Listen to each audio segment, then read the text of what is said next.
Erev Tov, Hashem Hashem Naaseh Venatzliach en ce mardi soir, 19 du mois de juillet, déjà Kaf Bet du mois de Kaf Aleph, pardon, du mois de Tammuz, Bezrat Hashem. Juste un instant, je regarde quelque chose. Oui, c'est ça, Kaf Aleph, Bezrat Hashem. On a 3 shiurim ce soir, 3 askarot. Donc on va commencer par le Zohar HaKadosh. Shiur acheté Bezrat Hashem avec l'aide d'Hashem par Judith Cohen Skyly, pour l'élévation de l'âme de son beau-père, Mordechai Ben Yosef, Zichrono Livracha Ruach Hashem Tenachenu Began Aiden Elyon, Vechol HaShochovim Imo, Bichlal Arachamim Vasilichot, Vechen Yehi Ratzon, Venomar Amen, Tien Nishmatot Zorah Haim. On passera en même temps à l'élévation de l'âme, Shel Kol Mete Israël, Bechol Atar Ve'atar, Shelon Etar Ter Dava, Veniske Yishuot, Venechamot, Bakom Mikol Kol. Alors, on commence ce premier shiur sur le Zohar HaKadosh de la paracha de justement Matot, avec un enseignement très prenant sur le Bet Hamikdash, le Khurban Bet Hamikdash, Bezrat Hashem. Il raconte que le mérite de Rabbi Shimon Bar Yochai et Rabbi Hiya, je ne sais pas tard, Davka, dans ce shiur, Yalet Nishmato, Shel Hashem Atov, Shalach le Bet Olamo, Mordechai Ben Yosef. Donc on commence tout de suite avec Rabbi Hiya Patach, Simchu et Yerushalayim. Vous savez que dans la Torah, on nous demande à maintes reprises de ne jamais oublier Yerushalayim. Le Télim, le roi David, Imshkachech Yerushalayim, quand on a une maison, on fait un carré de 48 cm sur 48 cm, on ne met pas de couleur, on met pas de couleur blanche pour toujours se souvenir de Jérusalem. Quand on met la table, on plie ou un des coins de la nappe pour se rappeler de Jérusalem, ou on laisse un endroit où il n'y a pas de salade pour qu'on pose la question, on dit mais pourquoi il y a de la place, pourquoi tu mets pas une salade là-bas? Et on dit, non, tant que Yerushalayim n'est pas reconstruit, tant qu'il n'y a pas de Beth Amikdash, il n'y a pas de choses complètes dans ce monde. Quand on se marie, on casse le verre en souvenir, entre autres, de Yerushalayim. Et donc, partout où on va, partout où on est, on n'aura pas le droit d'avoir le grand sourire dans ce monde, les éclatades de rire, tant qu'il n'y a pas de Beth Amikdash. Comme une des phrases que les gens disent souvent, Besséder Gamour. C'est une erreur de dire que tout est Besséder Gamour. Comment tu peux dire que tout est Besséder Gamour quand il n'y a pas de Beth Amikdash? Baruch Hashem, Kol Besséder, Rak Shebane Beth Amikdash. Toujours rappelé même dans nos phrases, quand on dit que tout va bien, sauf le Beth Amikdash qui n'est pas reconstruit, parce que quand nous, tout va bien et qu'on a notre propre maison, on a nos enfants, on a notre pays, on a notre armée, on a nos yeshivot bechol atar ve'atar, alors bien sûr que tout va bien pour nous, mais quand on n'a pas de problème, quand on a des problèmes de parnassa, quand on a des problèmes de santé, qu'est-ce qu'on dit? À la panim, à la panim. Et Dieu n'a pas de maison, alors comment tu peux toi aller complètement bien? C'est-à-dire que les plus grandes tzadikim de l'histoire ont toujours refusé les plus grands plaisirs de ce monde parce que Dieu n'avait pas encore sa maison. Il y a même des tzadikim qui ne mangent pas de viande, qui ne sont pas végétariens. Et comme il n'y a pas de korban au Beth Amikdash, reach nichoach ishel Hashem, eh bien, ils peuvent pas trop profiter, si ce n'est que pour une seudat mitzvah, de manger de la viande. En l'honneur de la mitzvah, ils se rappellent Yerushalayim, comme ce matin, Vetivnei Yerushalayim el HaKadosh min Rabbi Aminu, Amen. Donc, on a même dans le Birkat Hamazon le souvenir de Jérusalem. Ne jamais oublier Yerushalayim. Et donc, cette période de Ben Hametzarim, le Zohar HaKadosh, dans la paracha de Matot, va nous rappeler un petit peu, nous rafraîchir l'esprit de l'importance de rappeler Yerushalayim Tiban Avitikonen. Alors, on commence tout de suite avec ce merveilleux Zohar. On le lit directement en hébreu. Tachazé, donc, Bo Urek, Shecharav Bet Amikdash, quand le Bet Amikdash a malheureusement été détruit, va Chataim Gamru, Shaglu Israël Minaretz. Et nos fautes, il y a marqué dans le Zohar, nos fautes. C'est pas que, j'entends souvent des rabbinim qui disent, on ne va pas chercher que les fautes du peuple d'Israël, on n'est pas des chrétiens à rechercher que les fautes. Quand je regarde le Sidurim, quand je regarde le Zohar, quand je regarde la paracha de la Torah, et Mechila, mais on parle beaucoup des fautes dans le judaïsme, de faire attention aux fautes. En tout cas, Chataim Garmu, chez Aglou Israël Minaretz. Qu'est-ce qui a provoqué que nous soyons expulsés de la terre d'Israël il y a 2000 ans de cela? Nos fautes. Nistalek HaKadosh Baruch Hu lemala lemala. Et ça rejoint un peu le shiur qu'on a dit ce matin, un magnifique shiur que je conseille vivement à tout le monde de regarder. Bezrat Hashem sur le fait que HaKadosh Baruch Hu, la colère des anges, ça s'appelle face à l'honneur de Dieu. C'est un shiur que je conseille vraiment de partager et de regarder. Et donc, qu'est-ce qu'il a fait Hashem? Eh bien, dès que le peuple sort de sa terre, eh bien, lui monte en haut à cause de nos fautes. Velo ishgar al Khurban Bet Hamikdash ve'al Amo chez Aglou. Et donc, il y a moins de regard sur le Bet Hamikdash. C'est pour cela que les ennemis ont voulu constamment prendre en otage Yerushalayim, puisque la Shrina se retire de l'endroit, ce qui le laisse un peu désert. Vaz Shrina, Ogleta, Imaem, et comme les enfants d'Israël sont sortis en galoute, eh bien la Shrina est sortie aussi en galoute pour surveiller l'image de la maman qui surveille son enfant, l'image de Myriam qui a suivi à travers les roseaux d'Ilzor Kadosh, le Moshe Rabbeinu qui représentait l'ensemble du peuple d'Israël. Car quand il est descendu, Hachem, il observait son Beth Amikdash, et voilà qu'il a brûlé. Il a regardé son peuple, et il leur a dit, s'il n'y a pas de Beth Amikdash, à cause de vos fautes, eh bien, vous sortirez en galoute.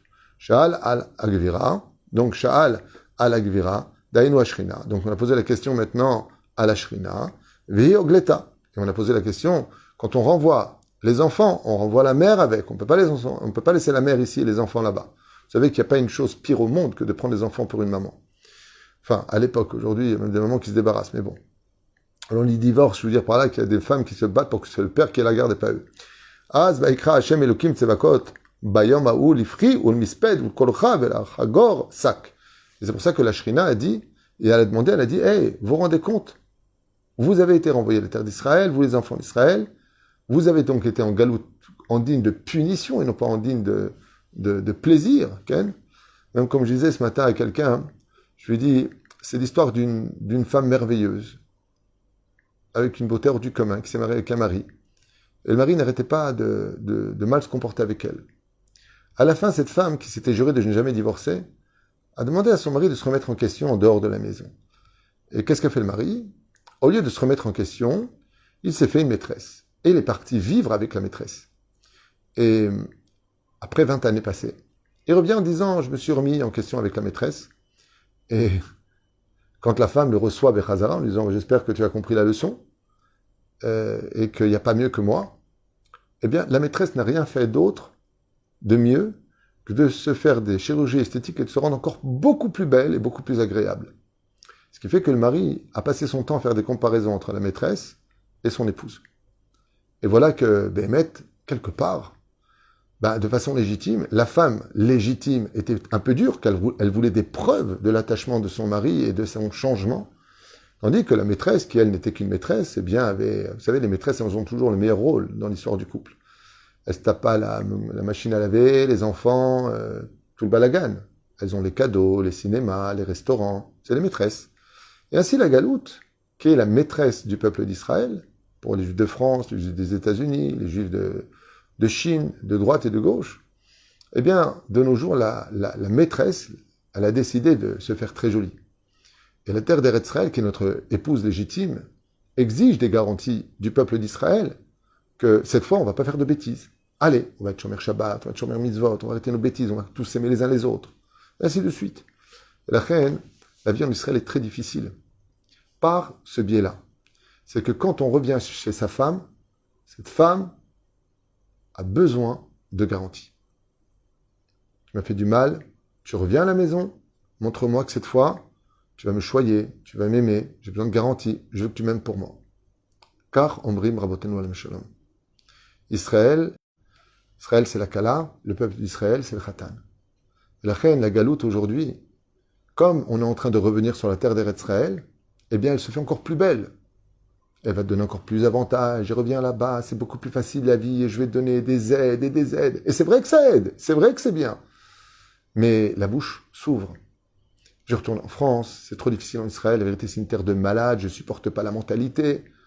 Oh Baba, il y a 2000 ans, tu as été renvoyé les Zohar Kadosh. Et regardez ce qu'il dit à Kadosh Baruch Hu. Dainu Ogla, Vaikra Hashem Elokim Tsevakot Bayom Haou, Lifri ou Misped, Velkolcha, Velachagor, Velachagor, Sak. Il faut se souvenir d'Israël et de pleurer sur la terre d'Eretz Israël, de pleurer pour le Beth Amikdash et de l'Itabel, de porter le deuil. Et Gamken, hi Ashrina. Et d'avoir pitié de la Shrina. On pense beaucoup à nous, mais la Shrina, qu'est-ce qui se passe pour elle? Makatouvba. Elai Kiptula. Hagurat Sak Al-Baal Neurea. La Shekhinah, dit le Zohar Kadosh, eh bien, porte sur elle un deuil. De quoi? D'avoir perdu son mari. Le peuple d'Israël qui est parti dans la galoute. Qui est Moshe Omer, qui est Neno Deayenu Baala Kaniskar El-Ael. Mishum Shenistakab Mimenu Menaasa Perud. Car il y a une séparation entre le mari et la femme, la terre d'Israël et le peuple d'Israël. Donc vous imaginez combien le retour des enfants d'Israël sur la terre d'Israël réconforte aujourd'hui la Shekhinah. Combien la Shekhinah est heureuse de retrouver enfin son mari. La Philo Hashamay Vaaretz et Tablo Kulam. Et il faut savoir que même le ciel et la terre porte le deuil de cette séparation. Donc des psukim qui démontrent par là que même les anges qui dirigent le ciel et les anges qui dirigent la terre sont malachim elyonim kulam itablu alea. Tous les mapaliot, tous les niveaux des anges, les démons, tout le monde de la création du monde, les univers, portent tous le deuil tant que Jérusalem n'est pas reconstruite. En d'autres termes, le bonheur n'a pas le droit de pénétrer l'univers dans lequel on vit tant qu'il n'y a pas Jérusalem reconstruite. Le soleil et la lune portent le deuil, dit le Zohar Kadosh. Car même leur lumière est devenue faible. Comme c'est marqué à propos du soleil, qu'elle a perdu de sa teneur. Et les mondes supérieurs et inférieurs pleurent. Et tout ça pourquoi? Parce que les forces du mal, maintenant, ont un pouvoir sur terre tant qu'il n'y a pas le Beth Amikdash. C'est-à-dire que le Beth Amikdash avait la force de repousser, de refouler la folie des gens, le mal dans ce monde. Et maintenant, il n'y a plus de Shalta ala Haaretz Hakdosha. Et les forces du mal, tant qu'il n'y a pas de Beth Amikdash, Sholtim, dit le Zohar Kadosh, chez Shalta ala Haaretz Hakdosha. Que les forces du mal ont le droit de diriger, de gouverner sur la terre d'Israël, la terre de Kedosha.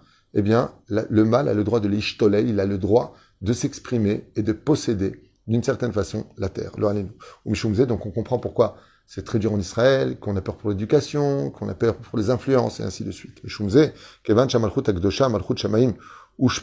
Car étant donné que le ciel a été descendu de son poste, de son rôle, vers Malchut Arasha Idgabra, et que sur terre, par contre, c'est marrant qu'il y a la Malchut Arasha, les gouvernements mécréants, eux par contre montent. C'est une raison pour nous, quand ils disent Zohar Kadosh, quand tu vois que ce sont des Réchaïm qui nous dirigent, tout ça, c'est parce qu'on a trop oublié la reconstruction de Jérusalem. Tout ça, c'est parce on s'est trop réconforté de la vie que l'on a. On a un peu trop oublié le deuil de Jérusalem. Ima malchut akdosha veliot mushpal imma. Et qu'est-ce qui se passe? On est nous descendus avec, et ça ne nous dérange pas d'être sans Beth Amikdash. Ce qui compte pour nous, c'est qu'on ait le shalom, qu'on ait du pain à manger, qu'on ait ce qu'il faut. Et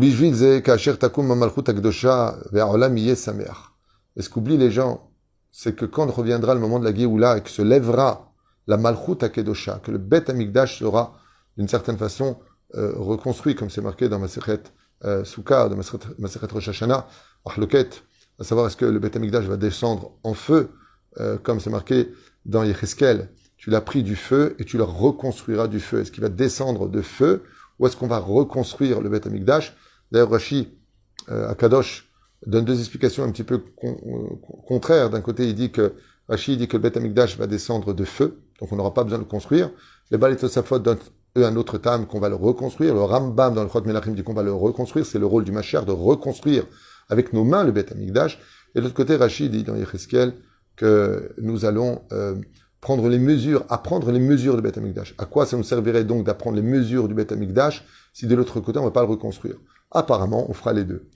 Chachamim nous donne une très très belle réponse à ça. Il dit, ça dépendra si on a mérité le Beth Amikdash en son temps, ou est-ce que ça viendra au temps que Dieu va décider. Be'aïta ou Be'achishena.